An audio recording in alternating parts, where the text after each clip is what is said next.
Hello, ladies and gentlemen, and welcome to another edition of Altered Confusion Thursday Night Hangout. Yo, it's Thursday, and it seems like Google might actually be working tonight. Yes, we can only hope that the Google does not decide to shit a brick like it did last week and cause panic among the masses. Panic, panic, panic, panic. Yes. So, ladies and gentlemen, I, of course, am your host, Charlie, and I'm joined once again by the prolific comer himself, Zealeus. Good evening, good sir. Good evening. Ladies and gentlemen, I just want to go over this real quick. The Thursday Night Hangout is a weekly live show for you. We take your comments, topics, and questions and try our best to cover them with you during the show. If you didn't get a chance to submit your topic, question, etc., have no fear. You can drop it in the chat and we will add it to our show. If, by some unfortunate happenstance, we do not cover that topic or question, we will do it next week during our show. Next week, it shall happen. Next week during the show. Okay, so ladies and gentlemen, without further ado, let's just jump right into it. And the first topic, which is kind of cool and kind of silly at the same time, is I'm sure that the vast majority of you out there have probably, I don't know if you've played it, but you've probably heard of this game called Surgeon Simulator. I have not heard of it. Okay, so there's basically, it's a physics-based model, like surgery, like super duper goofy, kind of silly surgery game. Okay. Okay. Well, the developers behind Surgeon Simulator has now released Surgeon Simulator 2. But Number 2 here is the interesting twist. From now until October 22nd, if you, ladies and gentlemen, are part of the Britain's National Health Service and you have a valid email address, all you got to do, actually, what you could do is you can get a free copy of Surgeon Simulator 2. If you are NHS, which is the Britain's National Health Service. Now, let me stress something. This is not to improve your surgical skills. Okay. I would say that sounds very countryist. Well, this developer might be from the UK. I don't know. But anyways, so here's the deal. And this is an actual quote from a doctor, from a real doctor. Okay. Surgeon Simulator 2 is absolutely not a viable medical training tool. However, I do enjoy playing video games in my spare time, and I'm confident medical professionals around the world will find this interpretation of medicine and the possibility of 5-second heart transplants very amusing. 5-second heart transplant? Yeah. That's totally epic, good sir. Exactly. So it's actually really, it's kind of fun and kind of cool, and it's promotion. You have a huge chunk of people who probably need some downtime, or if they have the ability to have downtime, to do something silly, something crazy. So the Surgeon Simulator 2, just ladies and gentlemen, do not try to do this in the actual operating room. That would be ill-advised. Why not? I mean, playing this for hours on end does not make me a professional surgeon, so I can do open heart surgery on my cat. No, yeah, pretty sure. One, it's human. It's fake humans you're gonna be doing surgery on. It's not veterinarian surgeon. I'm okay with that. But anyways, I mean, Rose is telling me right now I need to play more I think surgeon games and give her some help. Right, and that way it's free veterinary service on top of that. See, she knows how it is. Well, there you go.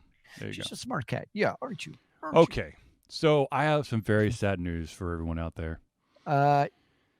You won't be getting a cat? Well, first of all, that's not going to happen anytime soon. But one of the most epic and most annoying freaking games of all time for Facebook is shutting down at the end of the year. Ladies and gentlemen, the original FarmVille is going to call it quits at the end of the year.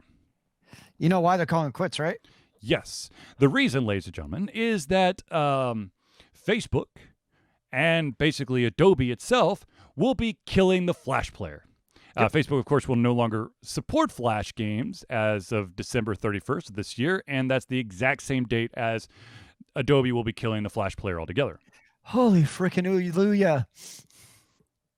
So I'm overjoyed as assistant administrator at the death of Flash. because I no longer have to do these stupid Adobe Flash updates and see computers grind to a halt and then start exploding into a million pieces because Flash is super stupid. But Um, here's the sad thing.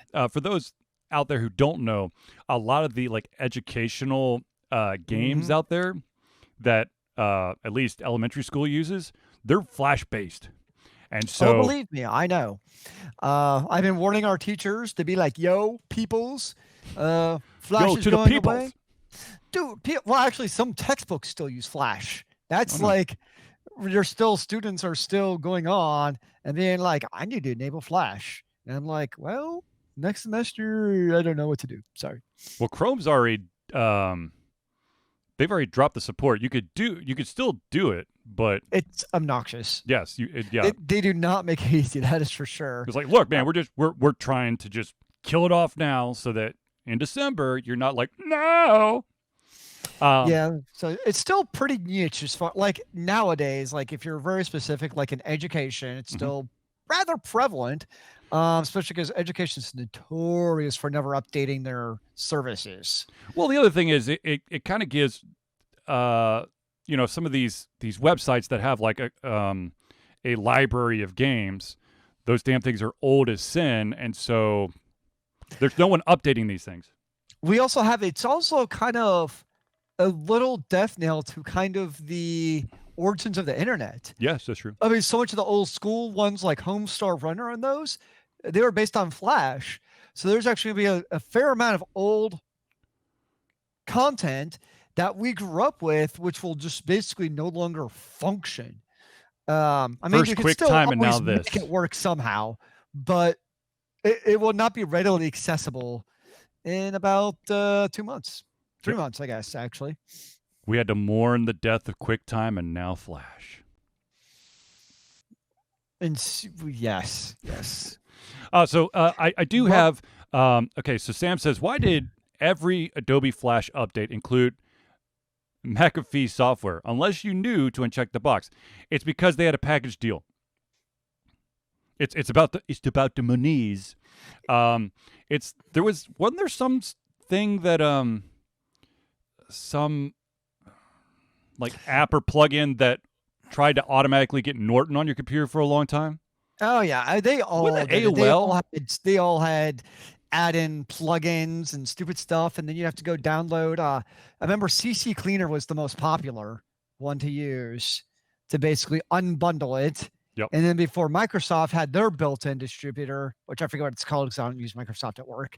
You had, I think it was like Midnight or Night or something along those lines that could actually install Flash in those plugins without basically bundling in the crap like McAfee and other really terrible pieces of software. Oh, believe me, when I worked for a company and I had to do the push the auto updates to all the systems, that was fun, especially if you had to do a rollback. The best was like the old. Let's see, I'm trying to find one here. Like the old. Let's see here. Here you go. Here's one. You get the old Internet Explorer web pages, and they have like every. Oh my God, possible, cheeseburger! Because people would say like yes to every plugin, so before you knew it, like Internet Explorer would be like taken over by 18 add-on bars. Yeah, buddy. Yeah, and then you had what was it? The Microsoft Clip to help you out. Oh, that paperclip. Yeah, there was like a duck or something for another product I remember. No, you could actually install like avatar skins for the paperclip, so it wouldn't be the paperclip. Nice. Yes. I do want to tell those out there who are still playing the original FarmVille that you will be able to continue to make in-app purchases until November 17th. Oh, how nice. After that time, the payment system will be shut down. Now, of course, you can continue to play the game until December 31st, at which time that game will be completely shut down.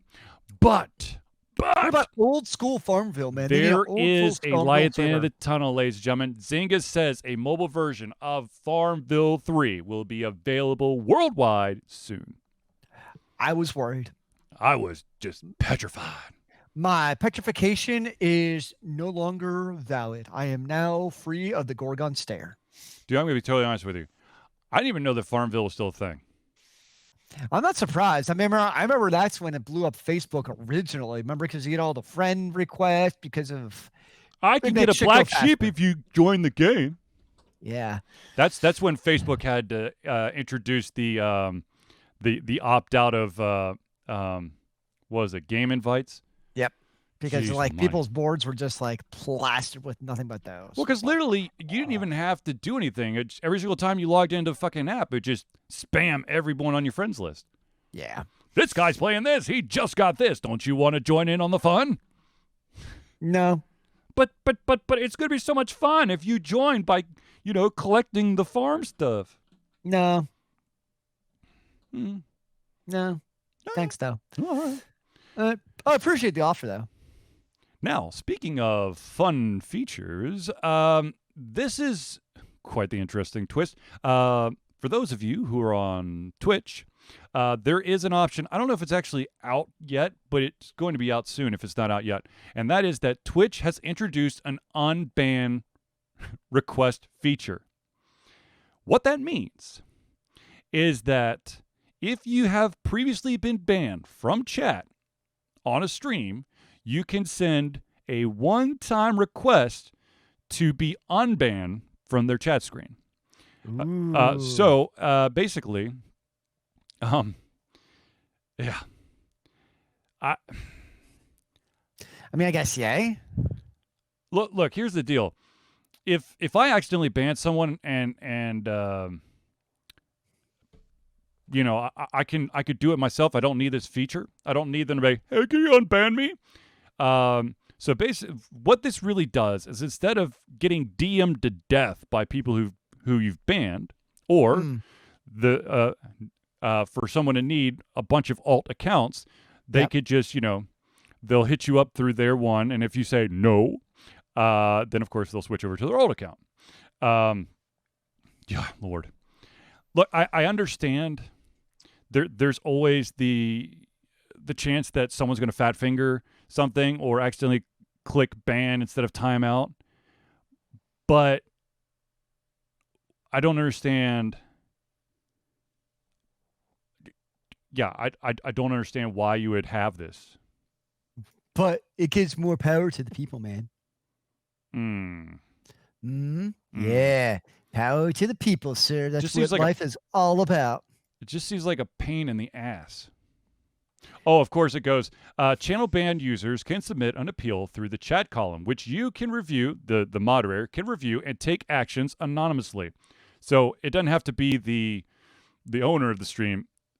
It's any of the moderators who have the ability to do a mod view can manage the unban requests. Which, so can I ban you and then unban you as a test? I think that'd be fun. No, you can't. I'm the owner of the channel. You can't ban me. Well, that's kind of worthless. What if you're being a jackwagon? It's my channel. That does not give you permission to be an evil jerk. I'm not evil jerk. I'm not evil jerk. I'm just jerk. What? No, I'm confused, sir. What? I'm so confused. All right. So those were really, there's not a whole lot of news this week, I have to say, because that's basically the gist of the new news. Now, because of all the technical difficulties that we had last week, we were unable to talk about a certain something that has taken over Zealeus and my life, and that is SuperGiant Games' new release, Hades. Yes, Hades. Zealeus, why don't you say a little bit about Hades? So normally I'm not really a fan of whatchamacallem games. Roguelike? Thank you. Wow, it's a total brain fart. Yeah, You're normally roguelike games, I'm kind of like about because they just feel really repetitive to me. I mean, I know that's kind of a roguelike thing where you're kind of repeating over and over, but the way that SuperGiant Games does it is, first off, the action combat in itself is it feels good. Like it feels like you're becoming like a miniature powerful god. Like you get that feeling as you get stronger. So like right now, my favorite weapon is basically the boxing gloves, and you feel you unlock that. Yeah, so like when you one shot like the enemies on the screen in like half a second, you're feeling that oomph, right? Like it feels. So but on top of that, you have what, 7 different weapons, I think. Let's see. You've got the sword. You've got the shield. You've got the spear. You've got the gloves. You've got the bow and arrow, and you've got the gun. So that's at least 6. Am I missing one? I feel like there's one more. Whatever, 6 or 7 weapons. Yeah. And each one has a different gameplay style. So you can go range, you can go like hybrid. Some of them have both ranged and melee. And then on top of that, when you go get power-ups throughout the game, it can change how your weapons actually interact with the game. So it can change what was like basically a short-range weapon into a long-range weapon or vice versa. And so that changes the game. And the power-up, there is some RNG-ness to like, do I get the right power-ups? But I don't feel like the RNG is so overpowered where if you don't get the right one, or it's going to like limit your run necessarily. I mean, there's certain ones you probably want, but it's not totally OP'd in one way. So it varies it up enough to make it interesting. My only thing that drives me nuts about roguelike games is like right now, I cannot get past the 3rd boss. I feel like part of it is I just need that practice. Like I just need to see that pattern of the Minotaur and the shield and spear guy. Yep. I just need to see that pattern of their attack a couple of times, and I just can't get the attack pattern down because it takes me so long to get there in the first place. So that's the only thing about roguelikes that drives me really crazy, is just not getting to get this in to see that boss pattern on a constant basis. Doesn't have to be worth anything. Just have like a practice arena, so I can just kind of get that feel for how it feels. Technically, you can get a practice round in with the Minotaur. He's one of the mini bosses on that level in Elysium. Well, yeah. But if you're looking for some advice, I don't know if you're looking for some advice or not, but are you looking for some advice? Let's just put it, or you can just... Sure, give me what you got, man. Give me what you got. I always knock out Theseus first, the guy with the spear. After he does his like aim and throw his spear, get right behind him and just pepper him because he's going to be walking away. That's what I've started to do. So I've only seen him like 3 times, and the first 1 or 2 times I went after the Minotaur first. And the last time I was like, okay, this is dumb. I'm going after Theseus. The tricky part, of course, is you only have so long before bull guy is going to come bull rush you and smack your life in half. Oh, the other thing is you don't want Theseus and the bull to be close to each other while Theseus is warming up, because he will throw Theseus at you. I don't think that's actually happened to me yet. Oh, it's not fun. It's not fun. But yeah, the combat feels good. There's depth of power-ups in the game. It's just a solid roguelike game that I'm enjoying. So many of you I've probably already said this, but I'll say it again. Some of you probably noticed that I was playing the shit out of the early beta, which was really like the finished product. There's not a whole lot of difference between this version and the one I was playing on Steam, which of course I put over 44 hours in. And I'm already starting to rack it up on the Switch. That's the system I'm playing on right now. Zealeus is right. There is an interesting combo.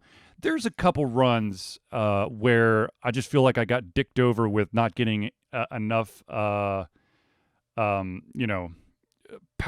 or I went through the wrong, like, rooms. Oh, yeah. And so I got my ass whooped. But that being said, I like the variety of basically, the different kind of skills and stuff, and then the relationships you could build with all these different characters in the game.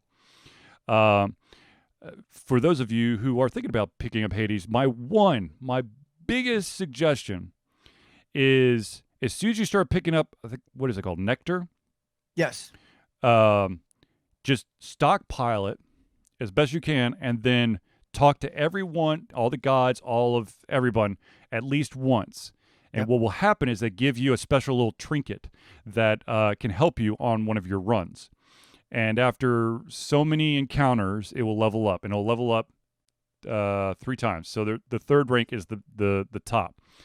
I have my favorite trinkets, and then there's also, I mean, there's so much complexity to the game. I think that's the thing. I still haven't gotten over. I still don't really understand buying the random tchotchke, like, make the lounge look pretty. Oh, the gems. But I do the work orders to level up my runs, but all the other stuff I'm like, don't you just want to level up all of like the workers force and I guess do Chosky stuff? So there's a prophecy that will pop up that you could get. I think it's a couple diamonds if you've ordered enough work orders, and that's what. Oh, interesting. That's when you change the curtains and the color of the rug and change out the tables or something like that. For those of you who do not follow me on Instagram, you don't know this, but I beat the game. Congratulations! I made my first. Okay, so here's the thing. I made it to the end. I don't want to say that I beat the game because that's part of the roguelike game is that there's always more to play. Oh yeah. And once you beat it, there's you can then replay through there with like added difficulty, which would allow you to open up the ability to get more Titan's Blood, Diamond, Ambrosia. Oh, great! Added difficulty is exactly what I need in my life.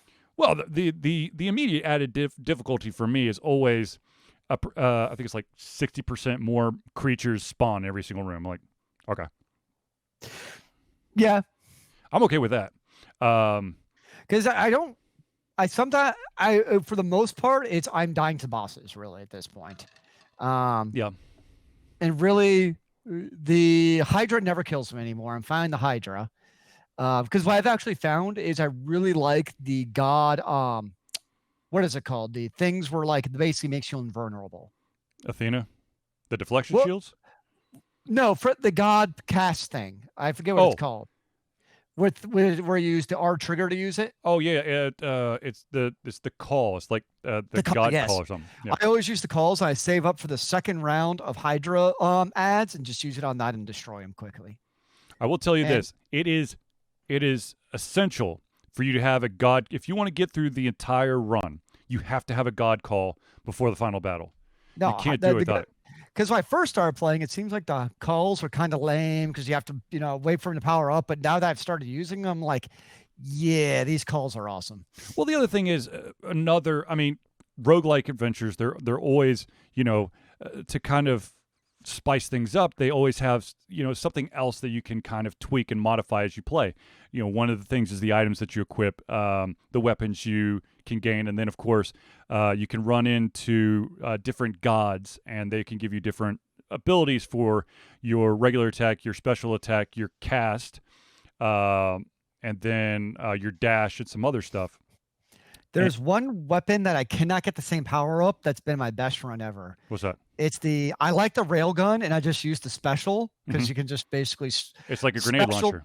What? Yeah, the grenade launcher, run, grenade launcher, run. It's the hammer upgrade that allows you to fire 3 at the same time. Oh shit! I've only seen it once, and it was just great because you'd spam it 3 times, run, spam it 3 times, run. The other thing is all the different skills that you unlock through the gods. There's a rank of rarity. The higher, the more powerful it is, and then of course you can level those up as well. And on my run, that I got all the way up, my main attack was like the top rarity level of Athena's attack, which basically, if you hit someone with your shot, because I beat it with the bow and arrow. Okay. It weakens both the attack and the defense of the person who's being affected. That's useful. Also, one of the cool things, and Zealeus kind of was talking about it with the grenade launcher looking thing. There's an upgrade that allows you to, instead of shooting just 1, it shoots 3. With the bow and arrow, the main attack is you hold down the attack button and it kind of powers up, and then once you start flashing, you release for a power shot. But there is an upgrade that basically allows you to do like a more rapid fire, but you lose the power shot. So I had the rapid fire, so I was pelting the shit out of the final boss, which I won't tell you about the final boss, but I'll just say it was awesome that happened. I do find that for bosses, I find the ranged weapons are easier against bosses than the melee weapons. Agreed. Because you're just in less range of their more powerful attacks. But that's most games, I would say, are like that. No, yeah, I think that, the interesting thing about this game, or one of the main focus about this game is backstabbing. Yes. Yes. The whole thing is built around attacking people from behind because you're just Yep. an evil bastard. I mean, you are the son of Hades, so Super powerful. But yeah, I mean, so it's a lot easier to attack from. My favorite move was spinal column rip fatality. Yeah, no, I that's why I like the ranged weapons. I mean, the bow and arrow. One of the other things is I don't remember when, but there's a time where you can actually start using your Titan blood. Keep your Titan blood, because you can actually start upgrading your weapon. Oh well.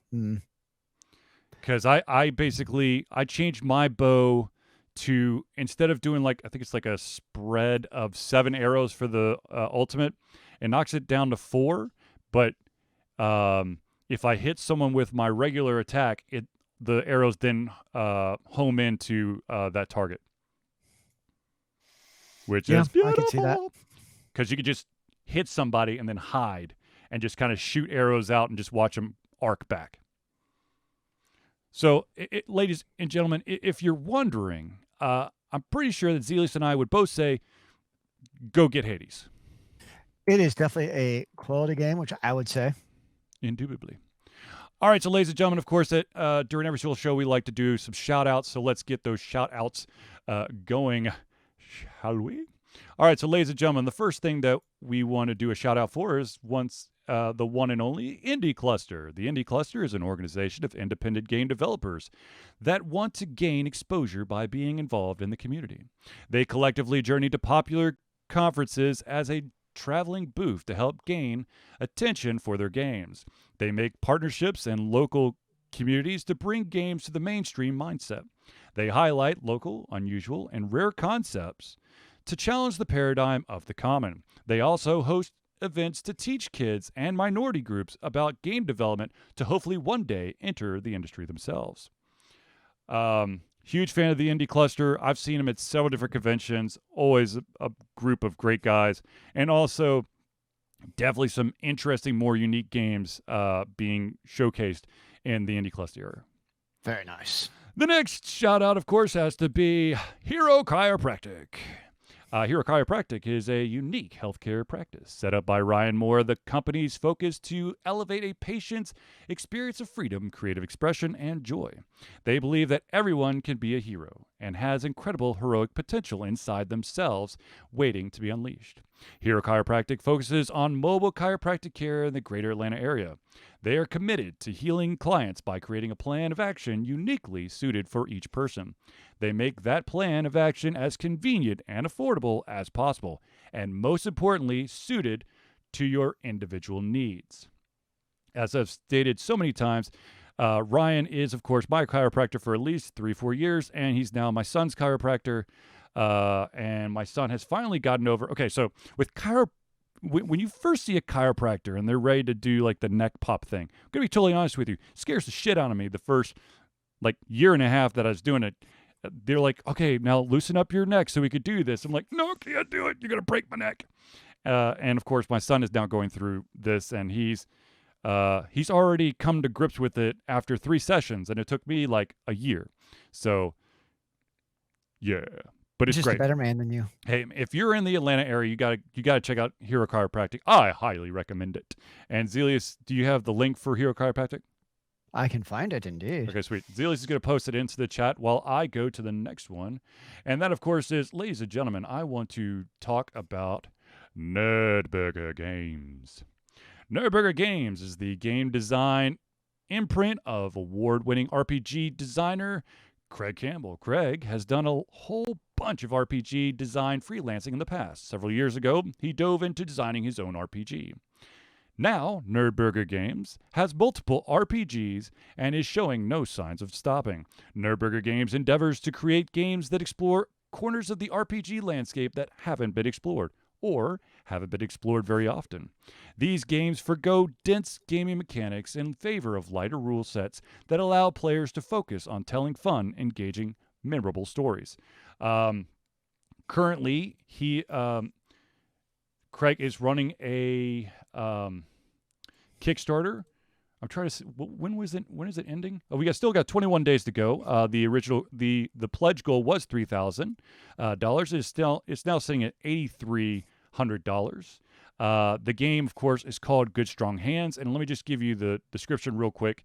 Zealeus has already posted the Kickstarter link in the chat room. But if you are not listening to this, if you're not in Twitch, or you're listening to this, or it's recording, whatever, all you got to do is go to Kickstarter.com and type in Good Strong Hands. So, Good Strong Hands is a fantasy tabletop role-playing game where you portray fantastic creatures and their newly arrived human allies, working to save your home of Reverie from destruction by the faceless, malevolent force known only as the Void. The game draws inspiration from movies like The Neverending Story, Legend, The Dark Crystal, Labyrinth, and Willow. While Reverie is a land of the fantastical filled with whimsy, it is also beset by this sinister destructive force. Characters will be constantly tempted by the Void's corruption, even as they seek to end it. The stories you tell will be those of friendship, teamwork, self-empowerment, overcoming harmful forces, and dealing with a world in crisis. You'll do all of this with your good, strong hands. Such great hands. But of course. So seriously, if maybe that game's not for you, I mean, he's got a hell of a catalog already built up. He's got the one that kind of started all, at least for myself and Zealeus, Mercs and Acquisitions, which Indeed. we played at AndoCon. And then, of course, he has Die Laughing, which is kind of a fun, quickish game where literally you have a bunch of people who have different characters, and every single round is like a scene. At the end of every single round, someone dies. So you're Die Laughing. And then, of course, the big one that has a ton of expansions already out, that's Capers, which is just a phenomenal game set in like Prohibition. At least one of the versions is Prohibition. There's like Don't die, man. There's an otherworldly one that kind of goes like futuristic, and then of course there's, what was the other one? Pirates? I don't know. I can't remember. I've got them all, so that's got to say something. There's always a couple. But of course. Ladies and gentlemen, I also do want to do a quick shout out to our amazing stomping ground that once COVID is over, I will be a permanent fixture, at least for one night, and then, of course, have an Uber or Lyft take me home. Or Zealeus, maybe. I don't know. I personally think you should just walk home. That's a long-ass way. Ladies and gentlemen, what I'm talking about is Battle and Brew. Battle and Brew is Atlanta's first and oldest gaming bar and restaurant. Opened in 2005, Battle and Brew had a very modest menu, a few beer taps, and focused heavily on gaming. Now they have grown to encompass so much more. They pioneered geek trivia in Atlanta and remain the hardest trivia in town. They have upgraded the menu from only a few items to all your bar favorites and some soon-to-be favorites. They've expanded the gaming and kept everything top of the line. They've taken a good place and made it a great place. A place where the staff listens to your desires and suggestions. A place where you and your friends feel like you're at home. A place where everyone knows your game. Now, Battle and Brew is technically open again. They had an in-house trivia last night, and if I could, I would have been there, especially since most of the prizes were Funko Pops. So I was like, oh, God. You missed your chance at Funko Pops? I know. That's terrible, man. I know the health of my children just outweighs Funko Pops. You could have, stood on the outside. Nah, they wanted you completely in person. No, I don't say then. Okay, so now that we've done some shout-outs, actually, you know what? We're going to do one more shout-out. I don't have a slide for this, but we have an amazing fan who, even though I pissed him off for 2 straight years because I said that his convention was not up to snuff, we are very good friends now, and that, of course, is Ando. Ando has his own, he's got his own, kind of like podcast. It's called, if I could find it, it is called Shadows of a Dark Past. What kind of path?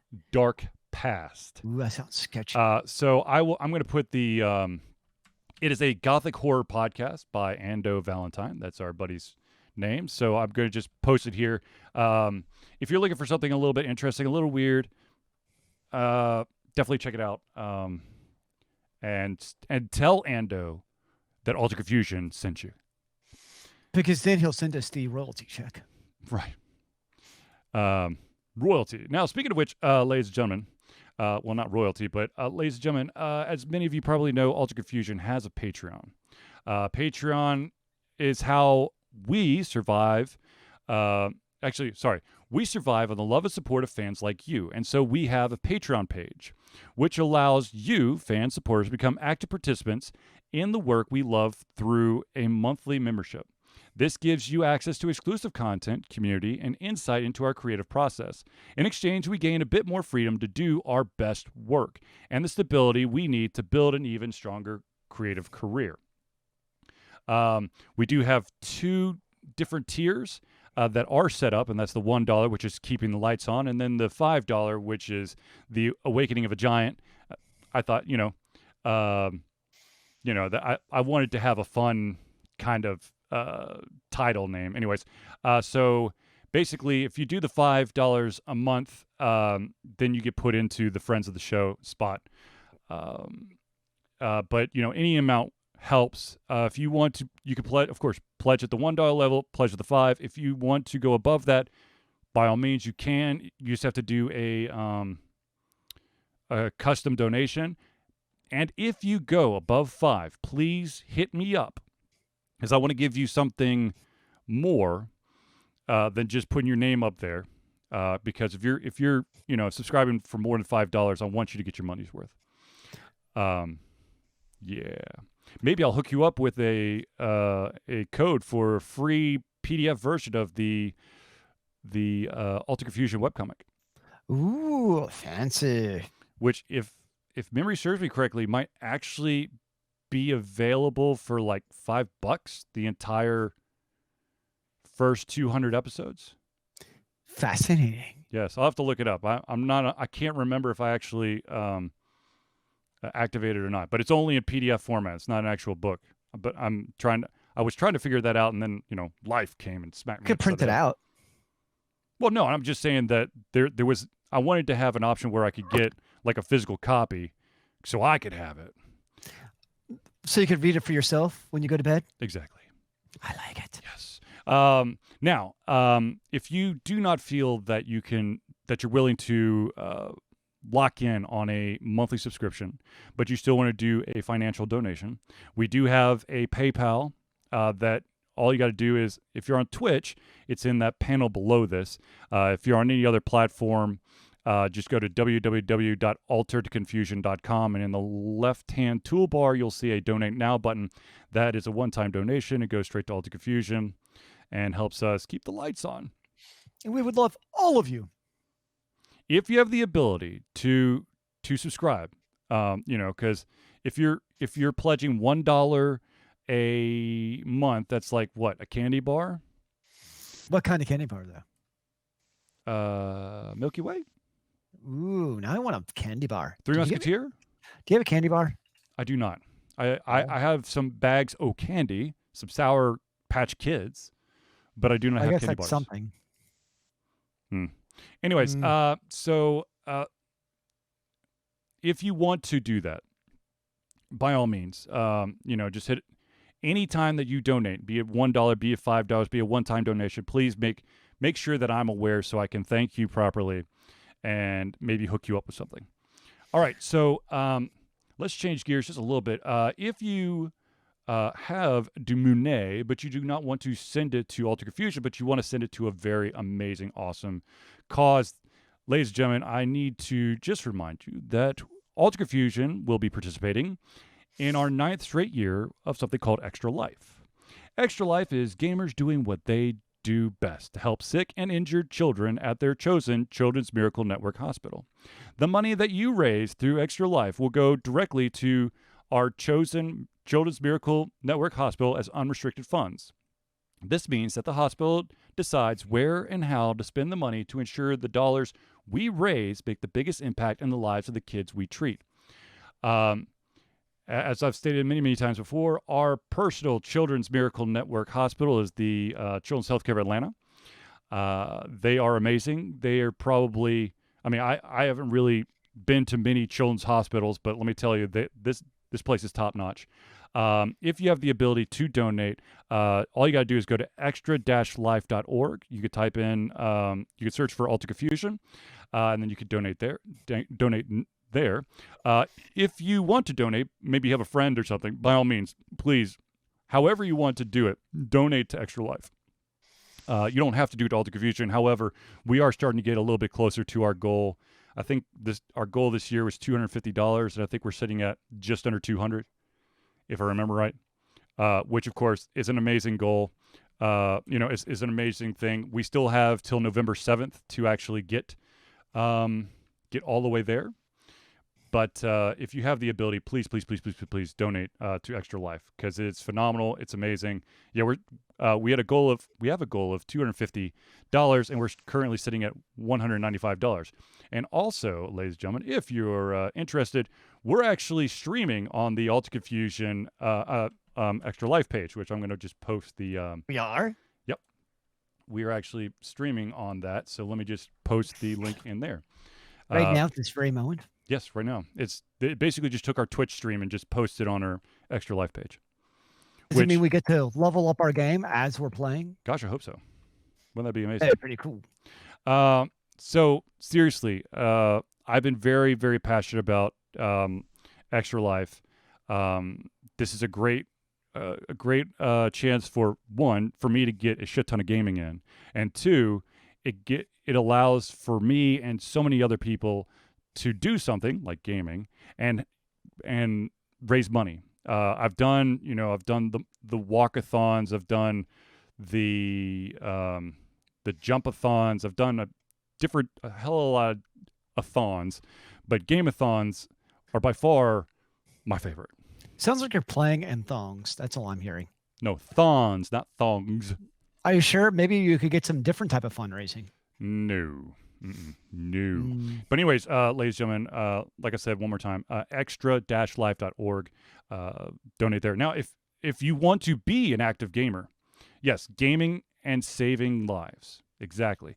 If you want to join Extra Life, it's not like there's a cutoff date. You can sign up today by going to extra-life.org, and you can just sign up all that stuff, set up your own goal. Maybe you and your friends want to create a team to have like a kind of like a community goal. By all means, they've got all the information. They've got brochures. They can lock. They'll put you in all your social media stuff. They got it down. They know what to do. They've been doing it for just a couple of years too. I think they've done it for 11 years. I know we didn't do it the first year of Extra Life, but it's pretty dang close. We've been doing it almost the entire time. Apparently, you like kids more than me. I have kids, so... And I am a kid at heart. Well, hopefully you like at least 2 kids.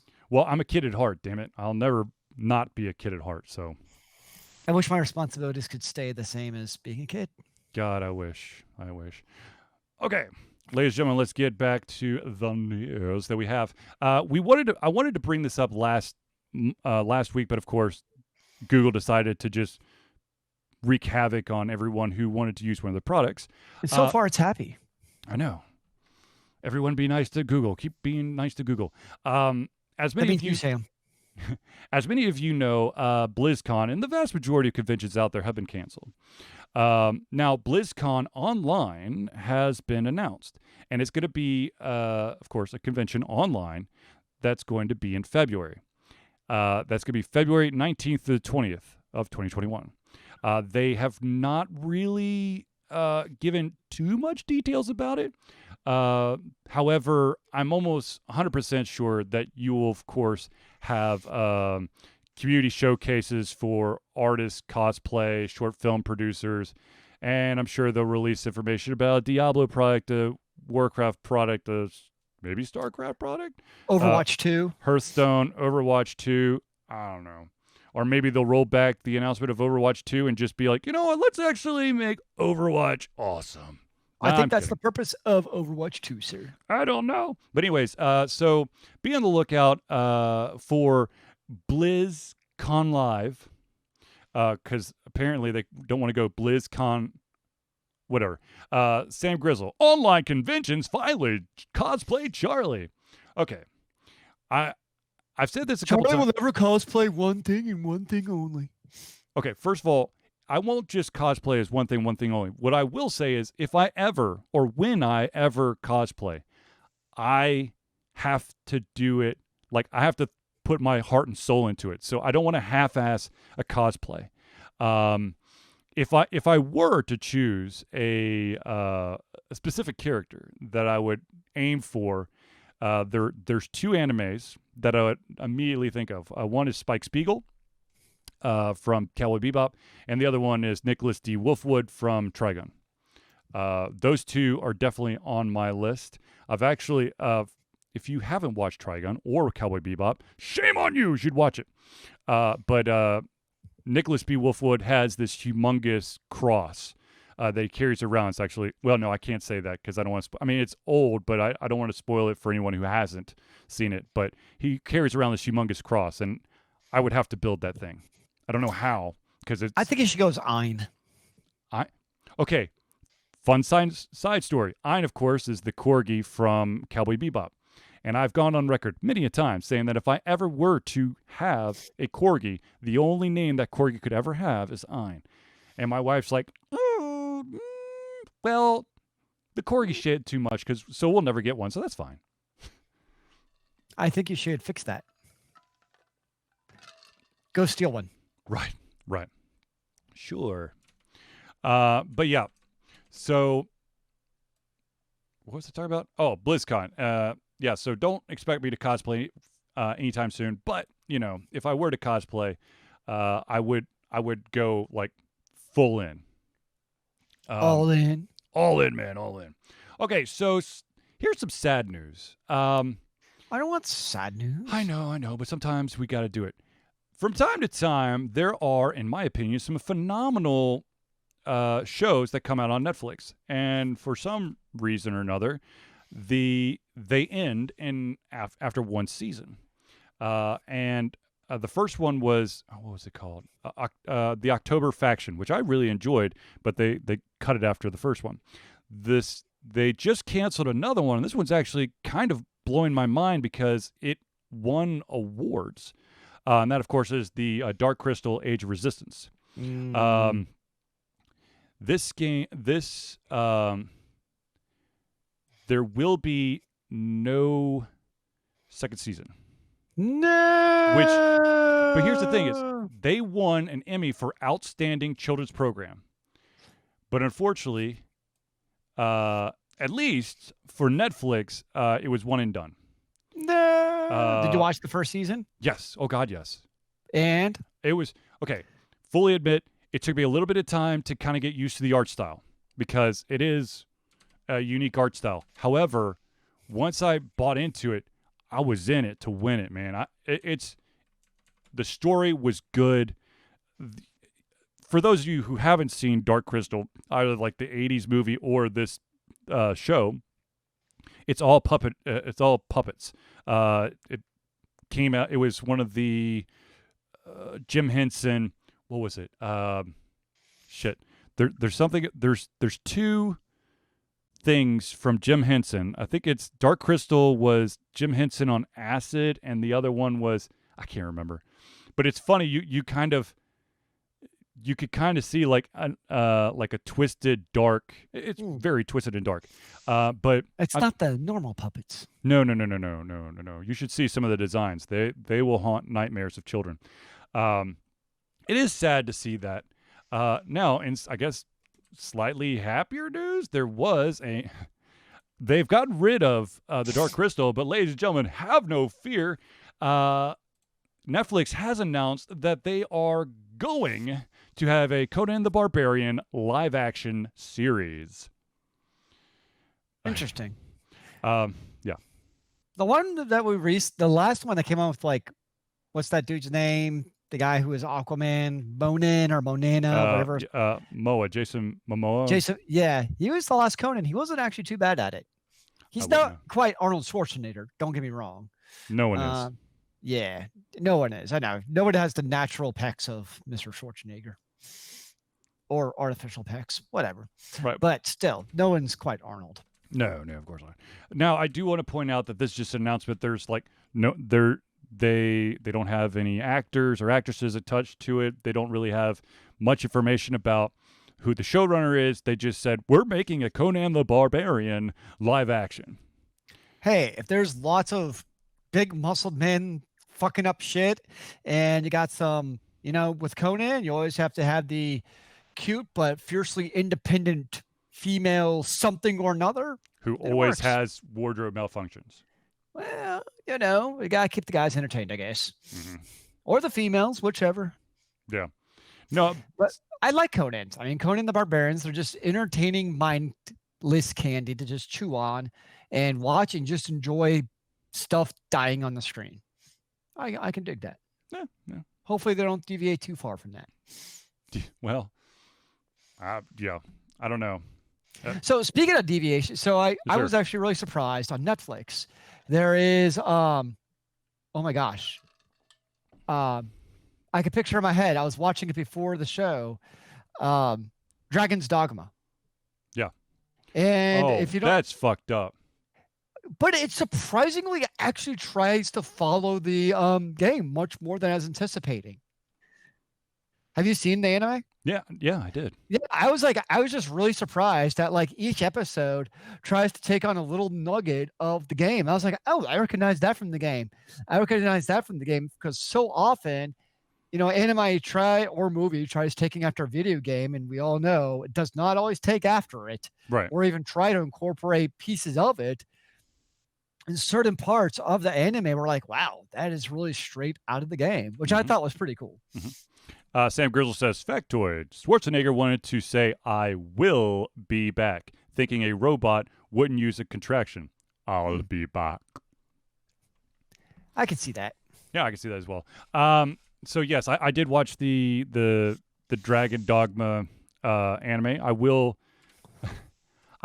having not played much of the games, I didn't have I didn't have a frame of reference. However, it was an interesting show.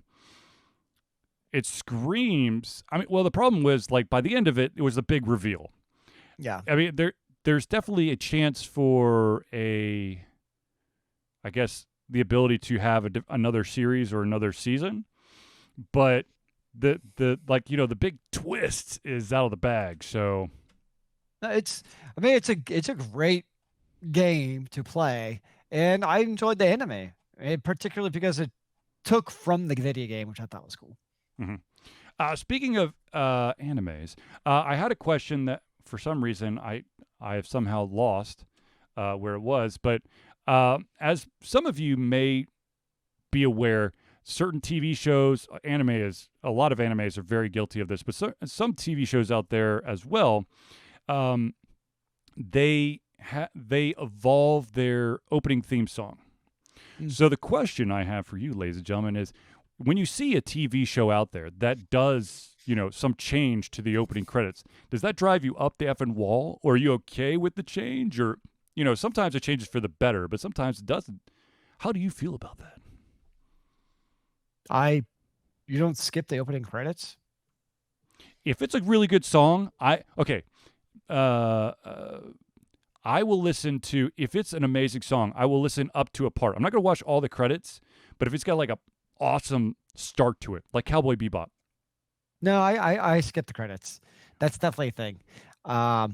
But the one I did actually like was Game of Thrones, not just because of the theme, but because they would change the opening 3D rendered scene depending on what was happening in Westeros. So that was pretty cool the way they did that.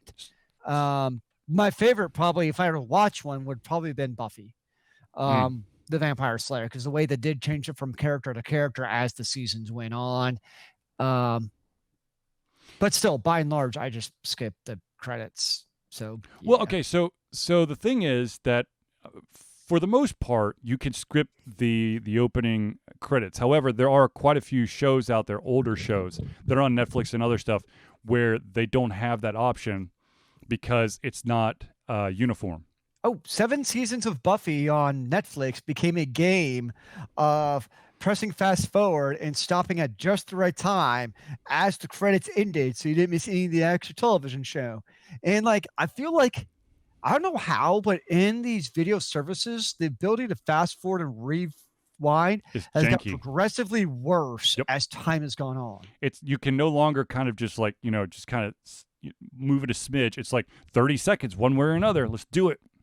The worst is Amazon Prime. Like Amazon Prime's fast forward and rewind. Like if I miss a spot, I try to go back and rewatching it. I'm either rewatching like the previous 4 seconds or the previous like 4 minutes. Like I cannot get it in between on freaking Netflix No. Prime. It drives me nuts. Oh, Or sorry, yeah. Amazon Prime. No, Netflix is tolerable. I could deal with it, but when it comes to Amazon Prime, Mhm. I don't know if it's just me and my remote, but I cannot do anything with rewinding on it accurately. Yeah, no. It's for me when I watch stuff on Amazon Prime. It's if I accidentally go too far, then I have to just keep going. I can't go back. It's not just me where it's like this is No. not even worth the headache. Yeah, no. It's interesting the library of stuff that's on like Netflix and Amazon Prime and how I fucking hate when these damn streaming companies go, "We got all your favorites." And I'm like, "No, you don't." We got all the favorites that you're going to call the favorites because it makes us money. Yes, but kind of circling back on something that you said. You said that you're a huge fan of just skipping the opening credits, with the exception of something like Game of Thrones, where it was evolving. It kind of gives you an idea of where the next episode is going to take place. There was, I don't remember the exact name of it, but there was a French kind of like murder mystery show. I want to call it The Chalet, but I could be wrong. But in the opening credits, it's basically the credits are kind of like zooming over this small model of this like remote village, but different shit is happening every single time it goes over. So it's not the exact same thing. That's cool. So yeah, it is very interesting, and also one of the reasons why you see like a change in the theme song for certain shows is that they've kind of the credits are no longer relevant to where the show is. If it basically, let's say the entire show took place in Atlanta, and then they've somehow gone off until like the super secret world, you're not going to continue to do the opening credits of Atlanta if it has nothing to do with Atlanta.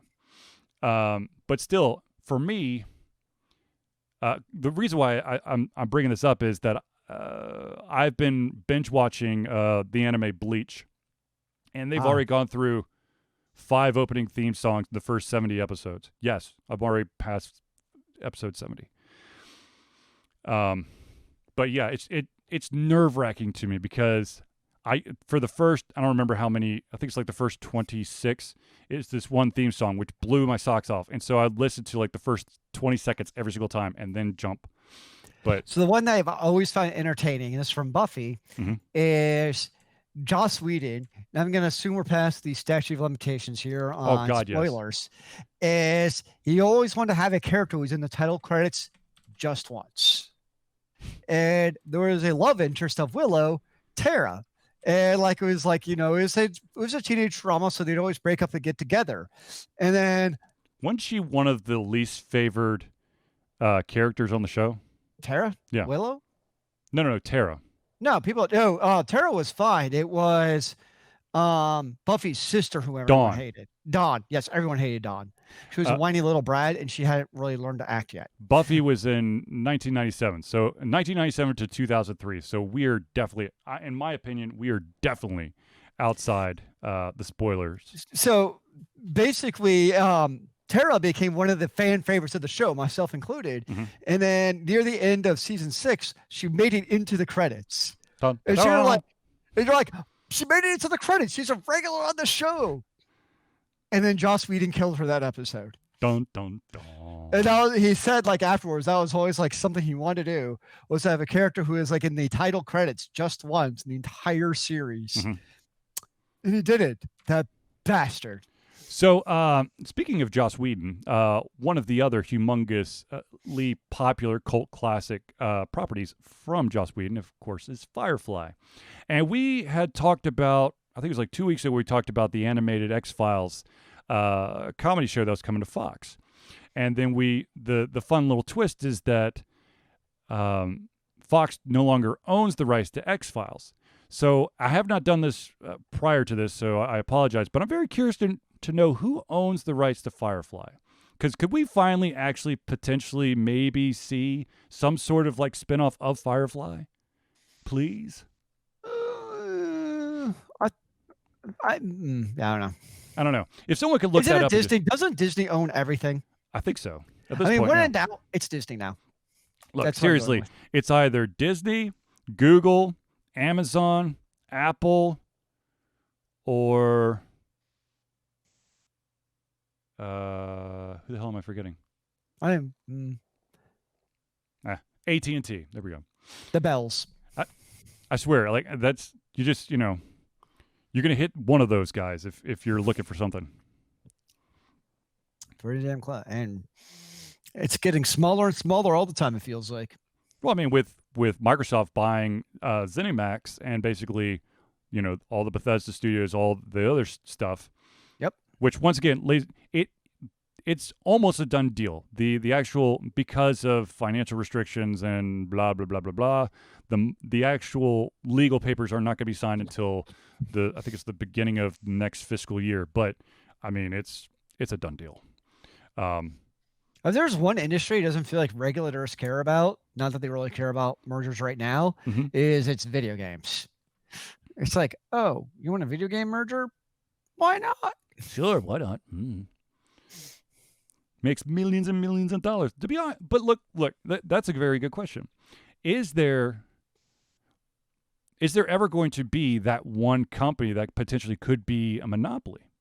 See, I guess to me, it depends on the industry. So I know we talk a lot about ISPs, and in the ISP world, that's where monopolies bother me because there's no effective way for a startup to really to try to enter into the ISP marketplace. Agreed. I mean, try what happened when Google did it. It's a utility, basically, in my mind, so you can't really enter it. Whereas like video games, I mean, we're seeing what's happened with SuperGiant Games, right? Where they're making a huge mark for themselves when they started as a small indie, right? And so I look at video games, and especially with the proliferation of indie titles are now pushed by, Microsoft and Sony, Nintendo on their consoles. Yeah, Steam, so you have all these outlets. So to me on video games, when it comes to mergers, wow. Those don't bother me other than the wailing and gnashing of teeth of, oh no, my favorite title's going to die. But ethically, I have no issues with it because that's one industry where there's really no barrier to entering the marketplace. I mean, we could go right now and make a game on RPG Maker. What is that called? RPG Maker. Yes. And then throw it on Steam. It wouldn't make anything probably. Oh, there'd be you'd still make a little bit of money off the RPG Maker, but I will go on record. If anyone out there designs a game on RPG Maker, by all means, congratulations, you're awesome, whatever. I will never review a game was created by RPG Maker. RPG Maker is a great chance to kind of get some of the ideas, flesh them out, and then for me personally, I would like to see someone who makes a game in RPG Maker then build something with like the Unreal Engine and kind of really breathe life into it. It's like, but using RPG Maker allows me to concentrate on the story and my creative juices without having to worry about all those other technical doodad things, man. That's for other lame people. I'm all about the story in my brain. Yeah, no. I got it. Yeah, that's all. Look, if you want to go that route, then I would recommend that you would. Once again, I don't know. I feel like RPG Maker is a great way to start things, but I don't think that will give you the final product. I don't think. Yeah, it's if you really, really want to make a game, an RPG, but you definitely that you're lacking in the skills and art, whatever, then sure, yeah, do that. But I just can't see myself, one, buying any game that was created by RPG Maker, and two, they all look the same. to me when I'm trying to review them. So there's no way that I would actually review one. That being said, ladies and gentlemen, if you're interested, I finally posted a review for the game Canarium, which is a Lovecraftian like horror game that I put. I did that was the one that I did the playthrough, which is posted on YouTube, all 10 episodes, and I finally posted the review. It's a good game, but for some reason I was getting writer's block when I was trying to write this review. I could only get like 270 words in there. I'm like, is that really enough? I feel like I need to just, really bring it home. But it's a great game with the exception of one small part. And you could see it through the playthrough where I was getting frustrated because literally everything's flowing. Then it's like I hit a brick wall, figuratively, not literally. And then I didn't know what the fuck to do for like 45 minutes. And I got my shit back in gear.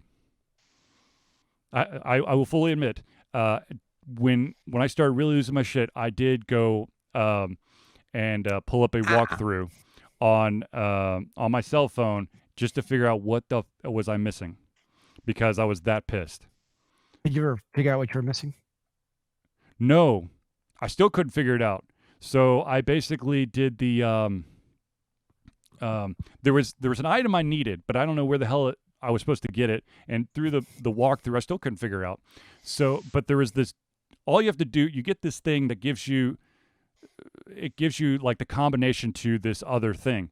So I went up to the combination and just started pushing random ass buttons. And then it finally popped open. I'm like, okay, well, here we go. So I missed an easy solution, I'm assuming, but I was able to complete the game. And that game does have multiple endings, like most games. So you're going to play it again to get the other endings? Hell no. No, I'm one and done. It's one of those games. Most of these spooky horror thriller games that have lots of nice twists and stuff. I love playing them the first time, but I'll never play them the second time. It's not that I didn't like the game. It's just I know what to anticipate now. The only exception to that rule is the PlayStation 2 game Heavy Rain. What's it, PlayStation 2? No, it's PlayStation 3. Sorry, PlayStation 3 game. It's PS3, yeah. Heavy Rain. I've always wished that is a game that I would be. I think that you would be able to get a completely different experience out of if you were to play it again. Now, I will not play that game again because I got so emotionally invested in the story that was created. For those of you who don't know, Heavy Rain is based around 5 characters, and you'll be playing as each character throughout the game. If one of the characters either fails the thing or dies, that character's story drops off, but the game continues. It's so you think maybe it's been long enough that you could play again now? I can't do it. Okay. I couldn't. I thought about it because I was actually digging through my game collection. My son wanted to play something different for the Nintendo Wii, because that's basically the system that is getting the most love and attention with my kids, is the Wii, being Wii Tennis, Smash Brothers, now Mario Kart, and then starting today, my eldest son, Brody, started playing Mario Galaxy. Nice. Which I was actually really impressed with him playing it, because Mario Galaxy is a little bit tricky because you are running around on planets, but not like humongous planets, like small planets. I mean, it's a real game. Yeah, no. Well, he's played real games before, but I mean, he plays Legends of Runeterra. It's not bad. He's getting better at Legends of Runeterra. And I guess that answers one question is, yes, ladies and gentlemen, I am continuing to play Legends of Runeterra. I have slowed down my game time with it, partially because a lot of the game time that I was putting a shit ton of time in during that time slot was during the day when my kids were at day camp. But now that my son is doing virtual learning, I can't really do that. Well, I could, but then I'd get in trouble because my son would rat on me and have a heartbeat. Oh, it's true. It's true. Gotta teach him to lie better, man. No, I don't. No. That's asking for it. That karma would be such a bitch, because he'd figure it out, and then I'd be screwed. I feel like your mere existence is asking for it. Brody wants Battlefield 1. No, he does not. Nope. Ooh, I know I'm getting Brody for his next birthday. Oh, God. From Sam Grizzle, Battlefield 1. From Sam Grizzle, Battlefield 1. We'd have to have a system that could play Battlefield 1, though. PC? That's true. But anyways, so I do want to circle back on something real quick. If you, ladies and gentlemen, if you at any point in time between now and next week, or at any time, you want to drop us a topic, a subject, question, whatever, just hit us up through any of our social media means. If there's something that you want to ask offline, then I highly recommend that you join our Discord channel. If you can't get to it, just hit me up on any of the social media stuff, and I'll give you the link. Or the invite. Yeah, the invite link. I have some exciting announcement here. I will be interviewing a game developer by the name of Matthew Orr. He has he's got a couple games. Who does he go through? Wet Ink Games. I'm trying to remember what game. I bought a bunch of his games through Drive-Thru RPG. I'm going to be reading up on it, but I'm going to be doing an interview with him. So it's going to be the first interview, I think, of the year for me. And I'm still going to try to see if I could get a couple of other interviews in, but I'm finally getting my ass in gear and going to do some interviews. So exciting stuff. Okay, so ladies and gentlemen, I think that it's time for the wrap-up. So without further ado... Wrap up with the saran wrap. Yeah. So without further ado, ladies and gentlemen, I want to thank everyone for tuning in to the Altered Confusion Thursday Night Hangout. From myself, Charlie, and Zealeus. It's been a pleasure giving you everything coming our heads, our mouths, and of course, our hearts. Will be back next Thursday for another Altered Confusion Thursday Night Hangout. Remember, kids, keep on gaming in the free world. Amen to that, brother.